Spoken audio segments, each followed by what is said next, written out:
This is Writing It, the podcast about academics and writing. I'm Rachel Gordon. Here we aim to make the process of writing and publishing a bit more transparent and a bit less overwhelming. Through conversations with editors and academics at all stages, from full professors to graduate students, independent scholars, and postdocs, we share stories, lessons, and helpful habits from our writing lives. We're really excited today to get to speak with Merve Emre, who is the Shapiro-Silverberg Professor of Creative Writing and Criticism at Wesleyan University and the Director of the Shapiro Center for Creative Writing and Criticism. She is the author of Paraliterary: The Making of Bad Readers in Post-War America, The Ferrante Letters, and The Personality Brokers, which was selected as one of the best books of 2018 by the New York Times, The Economist, and several other publications. And it informs the CNN HBO Max documentary feature film Persona. She's also the editor of Once and Future Feminist, the annotated Mrs. Dalloway, and the Norton Modern Library Mrs. Dalloway. She's finishing a book titled Post-Discipline: Two Futures for Literary Study, and writing a book called Love and Other Useless Pursuits. She's also a contributing writer at The New Yorker. There are a lot more impressive fellowships and awards that are listed on her faculty profile and her own website. But one that caught my eye was an award for reviewing by the National Book Critics Circle. And I wonder, Merve, if you could tell us a bit about being a book reviewer, what makes for a good one, why you think you might have won that award. Since many of us have to do some form of that book reviewing, although maybe not on the level that you do it. It's funny, I don't actually think of myself as a reviewer. I think of myself more as a critic or an essayist. One thing that I try to do when I write about books for non-academic readers is to provide an overview of the entirety of the work by a particular author. Most of the authors that I write about are no longer living. I am not writing about things that will, if they sell well or if they get a good review, will make or break somebody's career in the present. Generally, what I'm trying to do when I write for the New Yorker or the New York Review of Books or venues like those is to try to make an argument for why a particular writer, usually a novelist, ought to be attended to in the present. And the present, particularly in book culture, is, to my mind, overwhelmingly presentist. The kinds of things that get coverage are things that are coming out on a particular week, on a particular month, in a particular year. So to try to make an argument for the importance, the cultural importance of an author who is not attuned to the market dynamics of publishing is one of the things that I take my criticism to be doing. Another thing that I take my criticism to be doing is something essentially pedagogical. When I write a longer piece for The New Yorker, I'm thinking about how to walk a reader through a novel or a series of novels or a writer's entire oeuvre in the same way that I would walk my students through that novel or that collection of works in the classroom. Part of the project is to teach readers what they should pay attention to and how they should pay attention to it. And by how, I mean that, as any good teacher knows, there are a number of different levels at which we talk about books. We talk about them on the level of the sentence or the level of the phrase or the clause.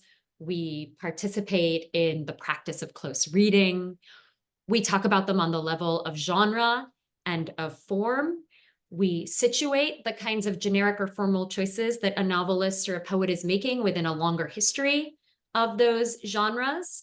We talk about novels in terms of national history or political history. And we talk about them in terms of the canons that they belong to, whether those are generic or national. Oftentimes, the project of my criticism is to try to weave together those different levels of, of attention and analysis and argument the same way that I would conduct a discussion in a classroom. Thank you. That's really helpful. Do you notice that most academic reviewers go about reviewing that way? I mean, if when you're reading academic journals, um, I suppose what we have to do in our academic journals is actually very different from what you just described.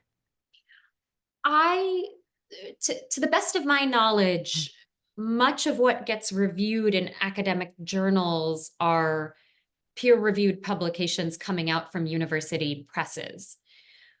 I think the protocols of reviewing our colleagues' work are obviously going to be very different than the protocols of reviewing a novel or writing about a peer-reviewed work, in fact, in a venue like the New York Review of Books or the New Yorker. Something that I often tell people is that the first goal of an article or an essay that one publishes in a non-peer reviewed site or venue is to get the reader from the beginning to the end. You have to make sure the person keeps reading. Mm. And if that is your priority or one of your priorities, then you're going to think about what you need to do in terms of both argument and narrative, form and voice, very differently than how you might think about writing for a peer-reviewed journal, whether you're writing a piece of peer-reviewed scholarship or a review. Yeah, that's a really good point. I mean, even in the limited non-academic writing I do, I'm much more aware of thinking about the reader's experience. And I guess to me, that has meant thinking about is this sort of turning the reader on enough that they want that they're focused. I wonder how you think of whether and how you're able to hold their attention. I think there are a couple of different strategies. It depends on the piece that you're writing. It Mm. depends on where you are in the piece. And it depends on what you want to accomplish, what kind of attention or what modality of attention it is that you want to cultivate. I think it's easier perhaps to talk through a couple of examples than to answer this in an abstract way. The first thing that I ever wrote for the New Yorker was an essay about Sian Nai's fantastic book, Theory of the Gimmick. That is a university press book. It is making a fairly complicated argument about the relationship between Marx's theory of labor value and Kant's theory of aesthetic judgment. And it's doing it in all kinds of incredibly intricate and at moments quite convoluted ways, or ways that you would need to have read a fair amount of Marxist theory in order to understand. The challenge of that piece was, how do you take a book like this and make it appealing to someone like my mother, who reads The New Yorker but has absolutely no training in Marxist theory and probably has a fairly negative set of associations, immediate associations with Marx. One trick with that book was to find a way to explain Marx's theory of the value of labor in a way that didn't make readers feel like they were eating their vegetables, as my editor put it to me. And oftentimes I find that the best books come bearing an answer to that question. How do you make this entertaining? How do you narrativize this within themselves? When you read Marx, you find that he tells a story about a fledgling capitalist, a young moneybags, who initially exists only in the realm of consumption, but eventually takes this like Dantean trip down into the realm of production. That's a story. It's a story about a journey from the surface to the depth of the world, from appearances to what is behind those appearances, that you can take and use for the purposes of telling a story to your reader. It has a main character, Mr. Moneybags. It has an arc. It has a discovery or a revelation that comes at the end of it. This is where the value of capital comes from. And you can use all of those facets of Marx's writing in order to tell your reader a story that will keep them hooked, as it were. That's one technique that I often think about. How do the materials that you have at hand, the materials that you are supposed to be discussing, narrativize their own theoretical or intellectual commitments? How can you use that narrative for the purpose of telling your readers a story? Great, thank you. Our conversation here about readers and reading reminds me of your book Paraliterary: The Making of Bad Readers in Post-War America. And this was a really interesting book. In this podcast, we're not a books podcast, but because the subjects of your books are so different and all so interesting, I'm curious how you decide what books to write, which subjects are going to lead you down that book path. And for Paraliterary, I think in the intro, you did not have a section, as some authors do, where they explain why they came to this. Why did you come to that subject? Because it seems sort of related to your work as critic and teacher, too. I think it's quite autobiographical in a way. I did not major in English when I was an undergraduate. I went to graduate school in English on a whim, really.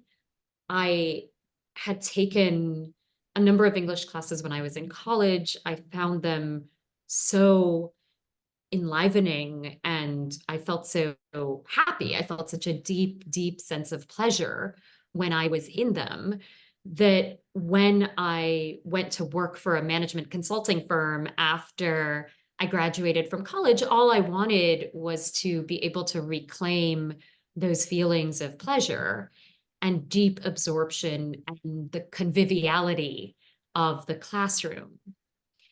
When I went to graduate school, I was genuinely surprised by the emphasis on method. And I was genuinely surprised by the artificiality. And I don't use that as a negative word. I really don't, on the artificiality of the kinds of discussions around which scholarship was based. It did not seem to me at all natural that a literary critic or a literary scholar should be talking about institutional sociology or political economy or any of the other kinds of concerns that we tend to group under words like paradigm or method.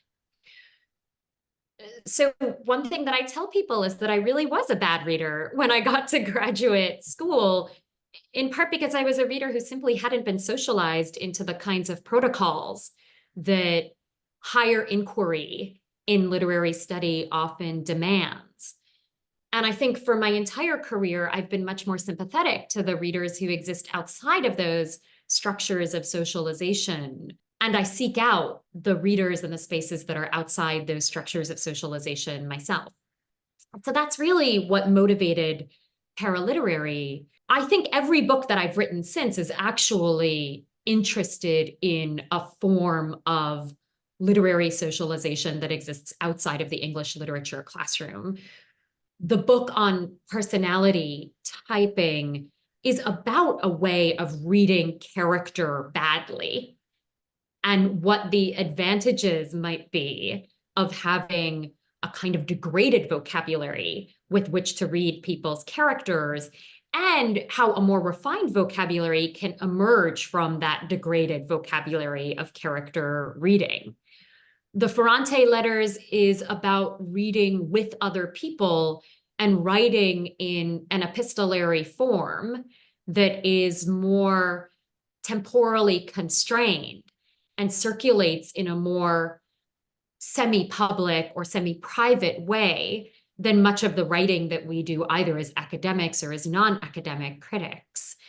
The annotated Mrs. Dalloway is about how annotation is a form of rereading, and a form of rereading that lets you be, I think, much more promiscuous than you might otherwise be allowed to be in venues where you have only 4,000 or 5,000 words, or where you have to stake out a really clear and, to a certain extent, exclusive methodological affiliation or position. I think for me, all of it just comes back to the kind of promiscuity of one's reading practices and of becoming a much more small c Catholic thinker about how it is that people can read and how they can write. Yeah. I mean, in addition to becoming this more Catholic kind of thinker and reader, all the subjects seem like they take away some of the solitariness from, to me, from the idea of literature or reading, that there's a existing within a community of readers here idea. Why is that important to you, or how? Again, I mean, an autobiographical response and then a more theoretical one. When I was in graduate school, the two people that I was probably the most influenced by were two advisors of mine. The first was a younger scholar named Sam C., who passed away when I was in graduate school. He and I often talked about what the difference is between an institution and a community. One can belong to many institutions and yet still not feel like one has a community. To him, or for me, he was my portal to a community of readers. And I keep that distinction between institution and community very close to my heart when I think about what it is that we want from our institutions, what it is that we want from the classroom, what it is that we want from a podcast like this one. I don't think we want to feel like we are being consecrated by an institution, although that's maybe part of what we want to feel. I think we want to feel like we are coming into contact with another mind or minds, and in thinking with, in playing with, in imagining with, and conspiring with those other minds, we are activating capacities that perhaps we didn't even know we had. The activation of those capacities becomes an occasion for producing knowledge, but also for producing pleasure, which is a word that I've been repeating, but it's an important one for me. So I think that if there was anything that I was socialized into within the reading practices of the institution that was graduate school, it was the quest for community. The other person whose work is very important to me is the queer theorist Michael Warner, who wrote a phenomenal book called Publics and Counterpublics, which I think about all the time and I often teach. One of the lessons that I've taken away from that book, and I'm really just paraphrasing the fourth essay in it, which is called Styles of Intellectual Publics, is that one does not stand nakedly before an audience and address it. Where you speak, where you write, where you publish is always already stabilizing the public whom you are addressing. Nobody writes or speaks only for herself or for himself.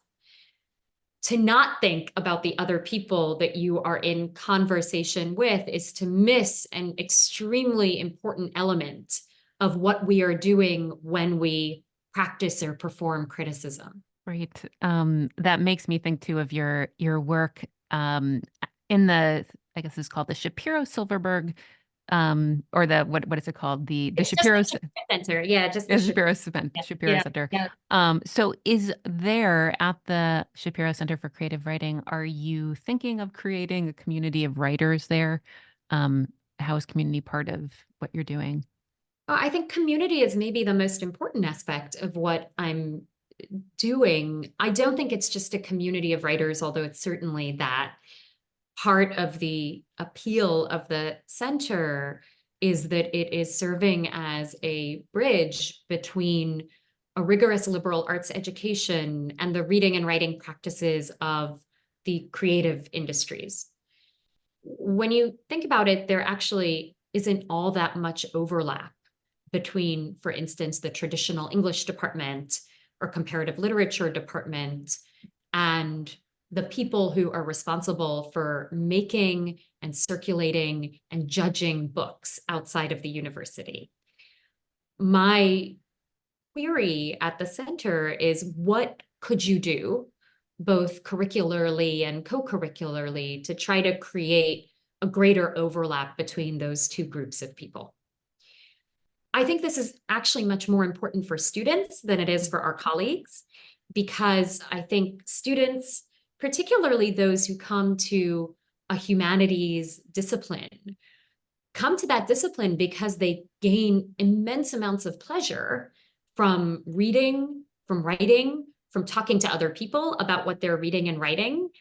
And it seems to me like a failure for us to tell them, okay, what you can do with your English degree is cultivate a set of soft skills that will let you become a good service worker. This will help you communicate should you decide to go on to business. It will help you empathize if you decide to go on to med school. It will cultivate within you a sense of social justice should you go on to be a lawyer or an activist or a politician. Because I think that much of what these students actually want is to figure out how to make a life, how to make a career out of reading and writing. What we should be able to offer them is a way of continuing to do that, as opposed to leveraging, to use an ugly word, leveraging the values and the discourses of the industries that have kind of high value outside of the university. We should be teaching them how to make books. We should be teaching them how to write criticism. We should be teaching them how to judge books. We should be teaching them how to make podcasts like this one, or graphic novels, or any of the other areas where you actually can make a living doing things with books and things with words, as opposed to offering them a completely kind of Faustian value proposition. It sounds like, though, the ability to get pleasure or feel pleasure from reading and literature might also be part of your teaching or your classroom. Yeah, I mean, the best class, or one of the best classes I've ever taught, I taught last semester. It was called Practical Criticism. It was just a kind of ripoff of I.A. Richards's course from 1920 in Cambridge, where he would give students a poem. He wouldn't tell them who had written it or when it was published or what its title was. And they would take it home. They were supposed to read it as many times as they wanted to. And then they had to write a short little protocol, as he called them, a short little protocol where they both judged and interpreted the poem. I did that last term with my students, and I was absolutely amazed at what a joy it was to sit in a classroom, 12 people, 3 hours, talking about a single sonnet or a single villanelle. And that they took the assignments very, very seriously, in part because they had never felt authorized to judge anything before. Everything that they had been assigned in a class seemed to come with the instructor's stamp of approval on it. So then to say, I didn't like this novel, I didn't want to keep reading it, I thought this poem was crap, that doesn't seem to have any place in either the discussion that you're having or in the papers that you write. But the explicit commandment to them in this class was to say, do you get pleasure out of this? Or is it a source of displeasure? Why? Explain. And what does that have to do with the way that it's set up? How can you draw a connection between the way that the words are arranged, the way that the poem is lineated, the meter, the rhyme, the form, and your sense of pleasure or displeasure in your encounter with this poem? And one of the gambles of the class was that I told them, like, this isn't a useful class. I do not think, or it's not useful, I should say, it's not useful under the rubrics of value in which you are often taught to think about use. What we are going to do in this class is we are going to read, we are going to speak with one another, and we are going to play with our ideas, with one another's ideas. And that will have a particular kind of use. You will feel smarter. You will feel some energy that comes out of that, but it's not anything that I can label for you. I cannot tell you that it will help you do this, that, or the other better in the real world outside of the classroom. I offer it to you as a partially autonomous kind of pleasure and knowledge that you will gain. And frankly, they seem to feel really liberated by that. I think it's good to liberate students from the constant like utilitarian discourse of what use is this? What good is this? How will it help me get a job? Nobody wants to hear that all the time. And I do think people want a space where it's okay to say like, just enjoy this. For sure. Yeah. And as far as teaching, how do you teach writing to undergrads? I don't teach that much writing, actually. I mean, I'm at a center for creative writing and criticism, but I really am, I mean, I'm a literature professor. So a lot of what I teach is how to think about and how to talk about literature. I am actually going to teach a course on magazine writing next year because I finally feel like after doing it for about 10 years, I have a handle on how to teach it. And when I teach that course, and I've taught a version of it at Columbia, actually, when I teach that course, a lot of what I teach is what a great writing teacher of mine, Fred Strebe, who was and still is at Yale, used to call close reading through craft, or flip it, craft through close reading, which was that you would offer students examples of the absolute best essays written in a particular genre. And you would read those essays very closely at different levels, the level of the sentence, the paragraph, the section, the genre or subgenre of the essay. And you would anatomize the kinds of techniques that the writer was using. And you would tell students, look, you can use these techniques too. And then you would workshop the essays that they wrote, and you would ask them in the workshop to talk about what techniques they used, how it is that they changed the techniques that they used, how they discovered new techniques in the process of trying to adopt the old ones. So, you know, for me, close reading through craft, which was the kind of mantra of this course that I taught at Yale when I was a graduate student. It was called Reading and Writing the Modern Essay, English 120. Close reading through craft is how I've always taught about, how I've always thought about both my own writing and also teaching writing to other people.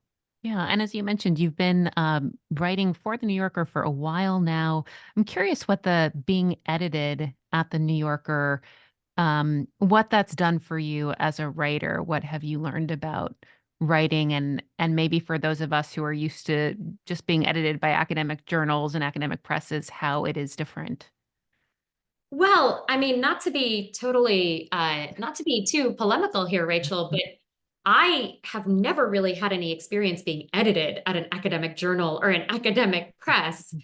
My feeling, with all apologies to all of the editors that I've worked with, is that because of the limited funding that goes to academic presses and to academic journals, a great deal of what an editor does is essentially manage the paperwork between the people submitting their manuscripts and the people that are peer reviewing them. I think peer reviewing is just an unbelievable, I don't want to say scam or sham. I'm trying to think of a less aggressive word to use, but let me say I am regularly surprised at the irregularity of peer reviewing. That is supposed to be the check that governs our entire profession and that distinguishes between what is worth being published and what is not worth being published.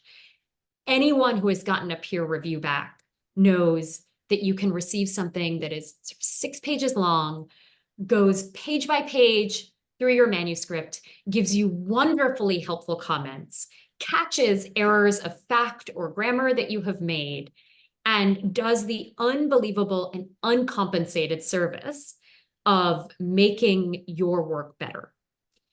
Everyone who has been peer reviewed also knows that sometimes you get back one paragraph and it's like, great, publish this. We are not regularly subject to fact checking on the academic side. I think that any book that you would pick up would probably be rife with errors of fact, and errors that people just don't think to check for. A word left out of a quotation, 1945 when it should be 1946. An author dropped from a co-authored volume in a footnote. And we're also not really regularly edited for grammar in an intense way. One of my favorite interviews that Lydia Davis, the short story writer and strict grammarian Lydia Davis, did is with a young scholar named Lola Borman. And she talks to Lola about how she's trying to read an essay in American literature on Mark Twain or something or the other, but she can't get past the first paragraph because immediately she has seen an improperly assigned antecedent in like the second sentence. And she's like, I can't read past this. So I think the most straightforward and perhaps, like I said, polemical answer to your question is that at the New Yorker, I am edited, which makes all the difference in the world. And I'm edited by an absolutely, absolutely brilliant team of editors, which include my primary senior editor, who I have a very close relationship with, but also a really big team of copy editors, fact checkers, assistant editors. There is a really robust production process, which means that, no piece is really going into press at a place like the New Yorker without like 10 to 12 sets of eyes on it. Wow. Yeah. No, everything I'd heard about being edited there made it seem like this has the potential also for, maybe really teaching New Yorker writers a bit about writing. Do you feel that your writing's improved as a result of going through this kind of? Absolutely. Absolutely. Absolutely. It's funny. I was just actually listening to my editor speak to a class about his process. And I was just thinking about it from his point of view. But from my point of view, there's so much that I've learned about the relationship between style and audience from being edited at the New Yorker. The first thing that I'll say, which I've already said to you, is that part of the offering of any essay or piece is that it has to get the reader from the beginning to the end. That means it has to tell a story. There has to be a narrative. It has to move. It cannot be an endless rumination over a very minor point. And it has to deliver a great deal of information to both people who don't know anything about the subject and to people who might know a great deal about the subject. That's the needle you're always trying to thread. For me, I have learned a lot about how to make my writing more pedagogical in accordance with what I've always wanted my writing to be. I have learned about how to hook a reader by writing a particular kind of lead. I've learned how to make the case for a writer that a reader might never have heard of or have any reason to have read. So most recently, I wrote a piece on Margaret Cavendish, who is a 17th century writer. If you've ever read the essays collected in Virginia Woolf's amazing book, The Common Reader, she has an essay called The Duchess of Newcastle about Margaret Cavendish, which basically begins by insulting Cavendish. So that Woolf essay is great. The first line is, "All I desire is fame. wrote Margaret Cavendish, the Duchess of Newcastle, and while she lived, she had it. And then the next sentence is something like garish in dress, hoarse in speech. And then it goes on to sort of insult her before actually reading the work. And it's funny, when I was writing this Cavendish essay, the first draft of it is a little bit, Woolfian, the way that it begins. It begins by being like, well, if you read her autobiography, you would think there's nothing to see here. It's like so boring. She doesn't tell us anything about her life. And when I was talking with my editor, he was like, you know what? You actually can't start a piece by insulting a writer no one has ever heard of, because by the time I get to the second paragraph, I think, I don't actually want to keep reading. Why would I want to keep reading about this? So those kinds of things, like thinking about how to write a lead that hooks someone, thinking about how to make an argument for why one ought to read about this author or read this author when they otherwise wouldn't, thinking about what the balance has to be between providing a kind of biographical overview of who the person is and doing more local readings of their work. All of these are things that I've learned by being edited.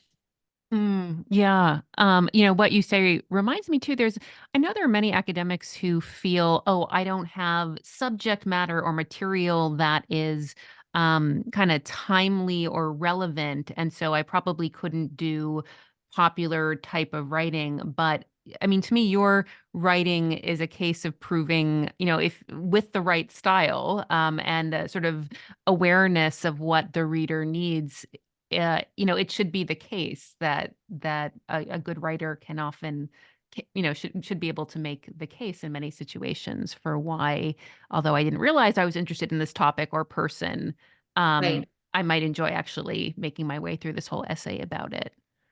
Yeah, I mean, I think timeliness is important though. I mean, like the Cavendish essay I'm talking about was pegged to a biography that had just come out. I think that's the easiest way to write about something that feels a little bit anachronistic or that isn't about a living writer is either to write about a biography or to write about a reissue, a forgotten novel. I often think this is my beat at the New Yorker. I'm always writing about I'm always writing about like beautiful lady modernists who have reissues coming out from the New York Review of Books. This is like my this is like my sweet spot, I think. But in part, it's precisely for the reason that you say. It's because often I want to write about something that is a little bit older, that maybe aligns more with the kind of work that I'm doing in a scholarly vein or the kinds of courses that I'm teaching.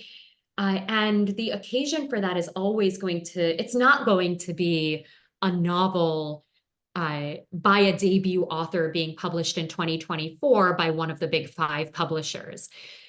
So I think part of the challenge is knowing what kinds of presses are doing the work that you want to write about and thinking about how to take books that are coming out, biographies that are coming out, and making a pitch for them as being important or being interesting to someone who, yeah, might never pick it up, but also someone who might never really read fiction. I once dated a guy who was just like, I don't read fiction. I only read nonfiction. And I don't think about him for any other reason, except that I think that's kind of an interesting like audience member to try to appeal to. Like, how do you appeal to the guy who's like, I just want to read like memoirs of great leaders, but I have no interest really in reading about fiction. How do you get that reader Mm. to read an essay on Margaret Cavendish or Susan Taubes or James Joyce's Ulysses or Simone de Beauvoir's Lost Novel or whatever? Yeah, no, I feel like I know that guy. I dated I know. the poetry grad student who was like, I don't read fiction. Right. Nonfiction maybe, but right. There's a great spoof movie with Amy Poehler and Paul Rudd. There's a fantastic scene in The Strand. I don't know if you've seen it. It's called They Came Together. And there's a great scene that takes place in The Strand where they like meet cute because they're both in the fiction section and they're talking to one another. And Amy Poehler's character says to Paul Rudd's character, she says, "You like fiction? I like fiction." And he goes, "Oh, I'm buying a book for my booby." And he goes, "You have a booby? I have a booby." So And Yeah. it's funny because I actually think, there are a lot of people who don't read at all, and a lot of people who don't read fiction because they think it's a kind of useless pursuit. And how do you speak to those people if those are the people who are cracking open the pages of the New Yorker? Yeah. Is there a relationship between these shorter New Yorker pieces you do and your books? Have the books grown out of them, or have they been really different topics that are born as books? No, I mean, I really only have been writing for the New Yorker since 2020. So I think that the books themselves were always other kinds of projects. I mean, paraliterary is my dissertation. That's my grad student production, as it were. The Personality Brokers did actually start out as a long form piece for a now defunct online publication called Dig. And that one's interesting because the woman that I roomed with in graduate school actually left graduate school to work at Dig. And we are close. And when I told her that I was interested in writing this piece on the history of personality and the history of personality testing, she was like, "Oh, you should do it for Dig." And at that point, I got paid more for doing that than I'd ever been paid in my life for writing anything. Um, and I wrote it, and it was when I wrote it and it kind of like went viral, that someone, reached out to me and said, "Oh, I think that this should be a book." And so it came out of that. Um, I Yeah, so I don't think there actually is much of a relationship. Although now the book that I'm working on, I'm working on two books right now, but the non-academic one I'm working on, Love and Other Useless Pursuits, that has grown out of some of the New Yorker pieces. I did a piece for the centenary of James Joyce's Ulysses that's on Ulysses and love. And I think writing about that made me think, okay, there might be material here for a book that is in part a book about a particular canon of affect, a canon of love, and one that has to do with the relationship between love and knowledge.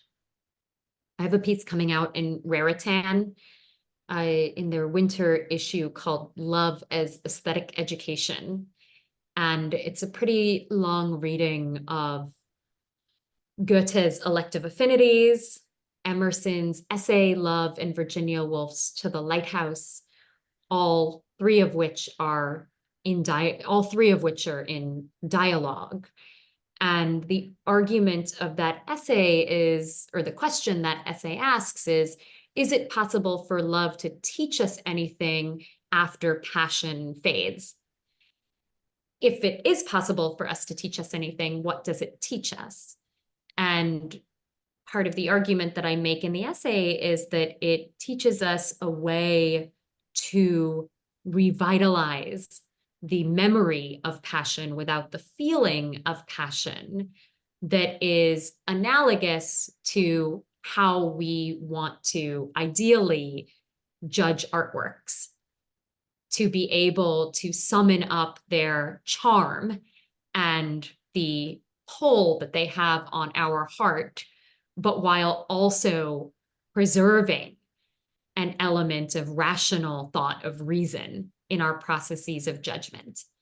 So that is kind of the whole offering of the book, Love and Other Useless Pursuits, which is what is the canon of books, and particularly what is the canon of novels that mime or that posit that analogy between learning to love in the waning of passion and learning to judge artworks once they no longer make that initial immediate appeal to our sensory or sensual or experiential sides.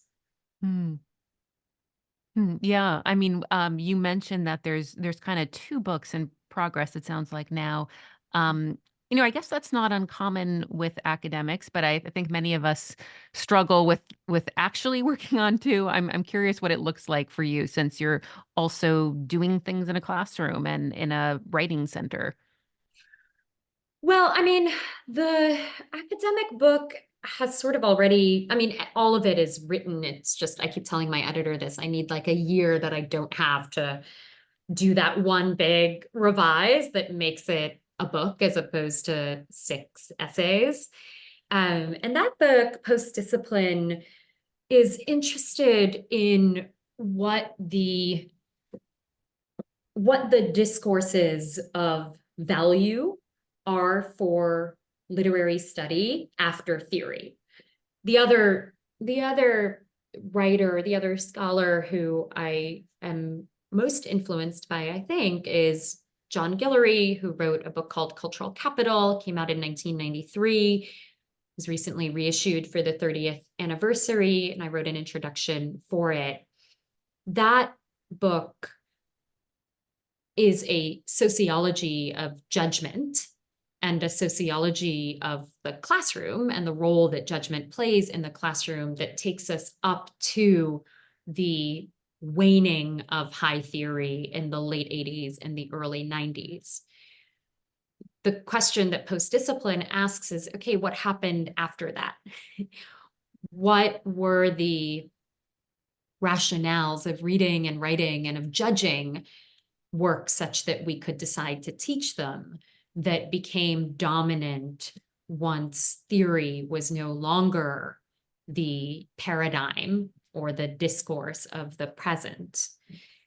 That book is divided into 2 parts. The first part is interested in some of these things we were talking about earlier, which is these interpersonal rationales for why we read.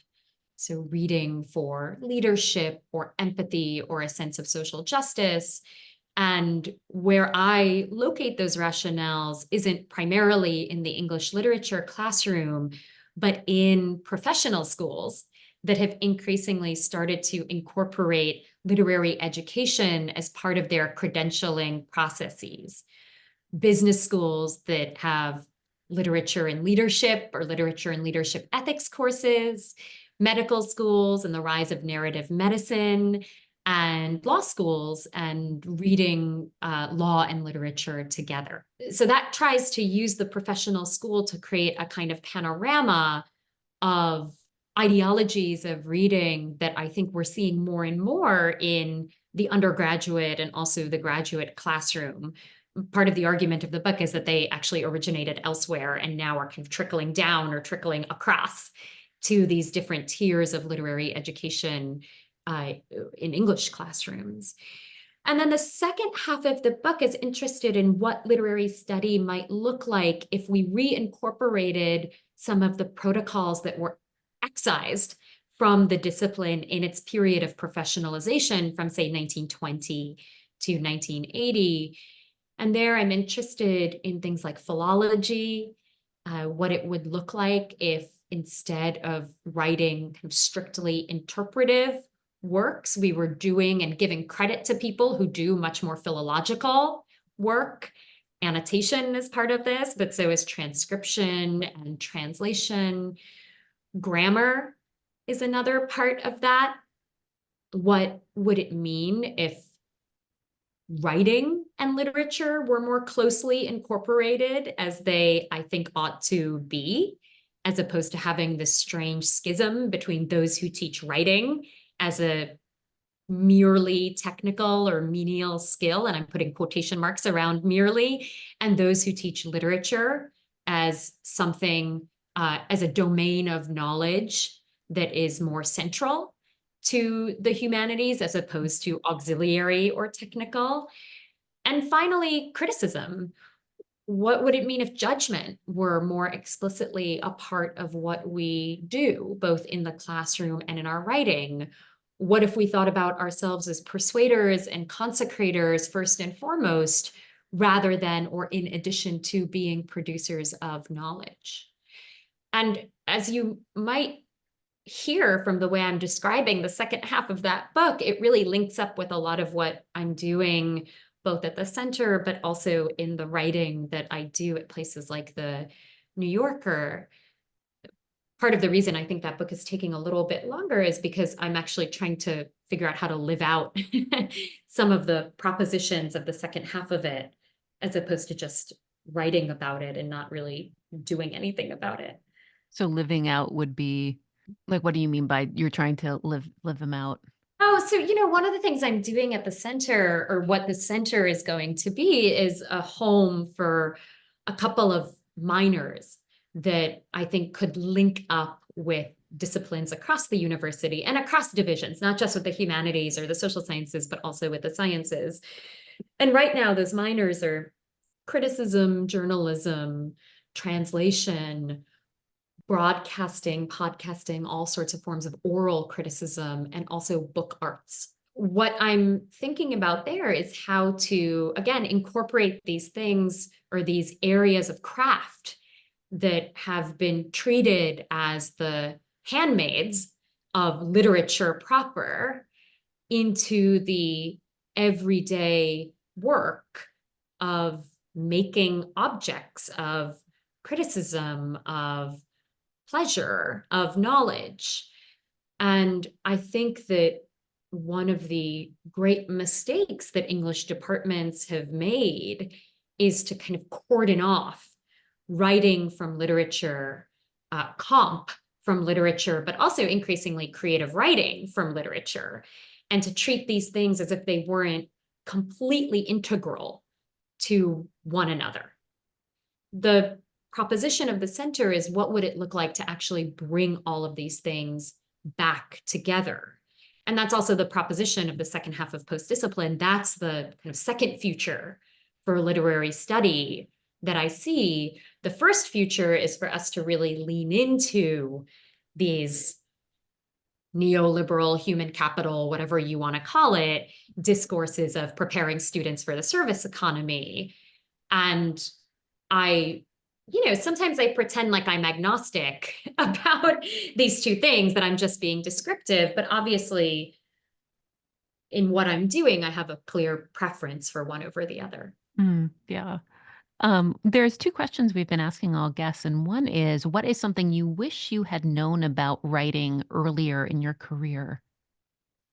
Oh, that my editor is 99% of the time correct, and that there's really no point in being defensive about editorial requests or changes. Like, I think this is the number one mistake that young writers make, and that I made, was I would have interactions with editors early on where I would send them work that I thought was wonderful, and they would come back and be like, yeah, this is good, but also this, and that need to be changed. And I think I should have wasted a whole lot less time feeling wounded or defensive or arguing with them, when I could have just been taking their changes on board. I think one important thing I always tell young writers or writers who are starting out is that you have all sorts of mixed desires or aspirations for this piece. Your motives are impure, as it were. I think you can trust your editor to have a purer set of motives than you. And by and large, if you're working with someone that you trust at a venue that you respect and that is well run, you can commit to the belief that what an editor or a magazine wants is to run the best possible version of the piece. Whereas what you want is, like, you want lots of people to read it. You want people to talk about it. You want to go viral. You want more followers. You want this, that, or the other. And those are impure motives, which is why you should always trust your editor, because you can't trust your own motives. Another thing we've been asking folks is if there is a writing practice or habit that has been working for you lately. Just do it every day. Every single day. I mean, I try to write every day that I'm not teaching, or that I'm not traveling. And I think it really is it has to be ritualistic. It has to be a practice. You have to sit down and do it, even when you don't want to do it. And I think that is the single most important thing. I mean, it's a little tautological and it's totally banal to say that like the thing that works for me in writing is writing, but I don't really believe anybody who says anything other than that. Like, what are you trying to sell me? I don't buy it. Yeah, no, it is a pretty good recipe. Oh, Thank you. and I always, oh, Yeah. sorry. I will tell you one more thing. And this is another, like the more I've had pieces of mine be adapted for audio, the more I have thought about what something sounds like when read aloud. It's something I used to do all the time when I was a student. Anytime I handed in an essay for a class, I would always read it aloud. And in fact, in college, my friends had a joke that the night before anything was due, you could find me in the dining hall, kind of pacing around in the back, like reading my papers aloud to myself. But I think listening to stuff on audio has made me all the more conscious of how to write for something that will be read aloud and how to write for a piece that is only going to be read. And, we have a podcast at the center called The Critic and Her Publics. And I've been we release the podcast both as an audio recording, but also as a transcript, and having to constantly toggle back and forth between editing the audio with our wonderful editor, Michelle Moses, and then editing the transcript with the New York Review of Books, the team at the New York Review of Books, I've become all the more aware of what the differences are between criticism that is being performed orally and criticism that is being performed on the page. Yeah, I've only done my writing aloud since after college, because that's, I think, when I started getting into Audible books. And so Right. then I too was, but I also noticed it made it more exciting, to think about it being read aloud and listened, like almost it's not quite theater, but it did make the writing more interesting to think of it that way. One of the master classes that we hosted at the center last term was with Eduardo Ballerini, who's like the world's leading audiobook narrator. He was incredible on precisely this subject. How do you treat the text as an occasion for a performance that respects the author's voice, but also adds something new to that voice? I thought that was a tremendously exciting way of thinking about it. In a more basic way, I have become much more conscious when I'm doing interviews like this or events like this about pausing between sentences, not starting sentences with and or so, trying very hard to visualize what I'm saying as I'm saying it, as if I were looking at my words populating a blank sheet of paper. In part, I do this because I know it makes it easier for your audio editor for me to speak in relatively complete sentences and relatively complete paragraphs. I also think when we don't regularly practice speaking aloud, or when we're only doing it off the cuff in the classroom, we lose some sense of rhetoric and oratory as a skill unto itself. It's a skill that I think we should always be working to develop, and that the rise of audio makes clear to us that we need to find ways to develop. Very true. Thank you so much, Merve. This has been a lot of fun for us. Thank you for having me. Have a good day.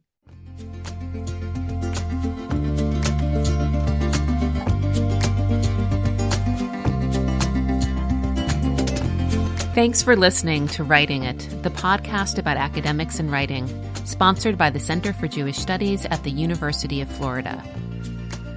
Visit our podcast description to find out how to contact us and send us your questions about academic writing and publishing. Follow us on social media at Writing It Pod and subscribe to us so you never miss an episode.